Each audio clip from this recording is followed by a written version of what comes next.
சமையல். இன்னைக்கு கார கடலை எப்படி செய்யலாம்னு பார்க்கலாம். இப்போ கடலை சும்மா கொடுத்தோம்னா பசங்களுக்கு பிடிக்காது. இதே மாதிரி மசாலா ஐட்டம்லாம் சேர்த்து செஞ்சு கொடுத்தோம்னா ரொம்பவே பிடிக்கும். அது எப்படி செய்யலாம்னு பார்க்கலாம் வாங்க. இப்போ வேர்க்கடலை சேர்த்துடலாம். வேர்க்கடலை 1 கப் எடுத்திருக்கேன். அதை சுத்தம் பண்ணி எடுத்து வச்சுக்கலாம். இப்போ 1/2 கப் கடலை மாவு சேர்த்துடலாம்.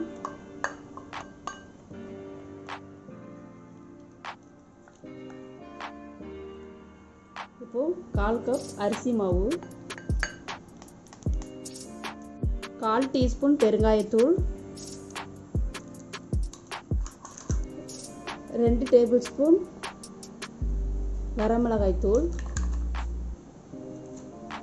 1 டீஸ்பூன் இஞ்சி பூண்டு விழுது, தேவையான அளவு உப்பு. இப்போ இது கூடவே சூடு பண்ணின எண்ணெய் 1 டீஸ்பூன்.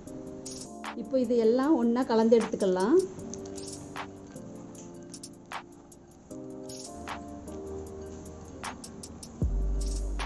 இப்போ கொஞ்சம் கொஞ்சமாக தண்ணி தெளித்து பசைஞ்சு வச்சுக்கலாம். இப்போ கொஞ்சம் கொஞ்சமாக தண்ணி தெளித்து பசைஞ்சிக்கலாம். இப்போ நல்லா கோட்டாயிருக்கு. இப்போ எண்ணெயில் போட்டு பொரிச்சு எடுத்துடலாம். இப்போ எண்ணெய் நல்லா சூடாயிருச்சு. இது மிதமான தீயில வச்சு பொரிச்சு எடுக்கலாம். அப்போ தான் ஈவனாக நல்லா பொரிஞ்சு வரும். இப்படி ஒன்று ஒன்றா பிச்சு போட்டுடலாம்.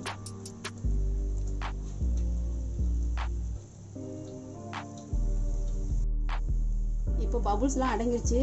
இப்போ எடுத்துடலாம். இதே காஷ்மீர் மிளகாய்த்தூள் சேர்த்துருந்தோம்னா கலர்ஃபுல்லாக இருக்கும். நான் நார்மலாக இருக்கிற மிளகாய்த்தூள் தான் சேர்த்துருக்கேன்.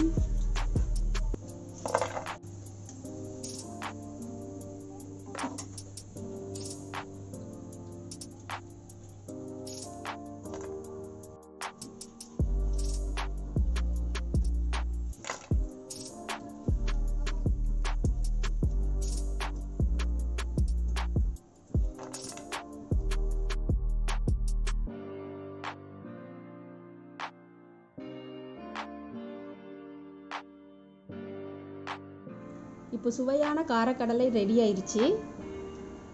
இந்த வீடியோ பிடிச்சிருந்தா லைக் பண்ணுங்கள், ஷேர் பண்ணுங்கள், சப்ஸ்கிரைப் பண்ணுங்கள். தேங்க்யூ.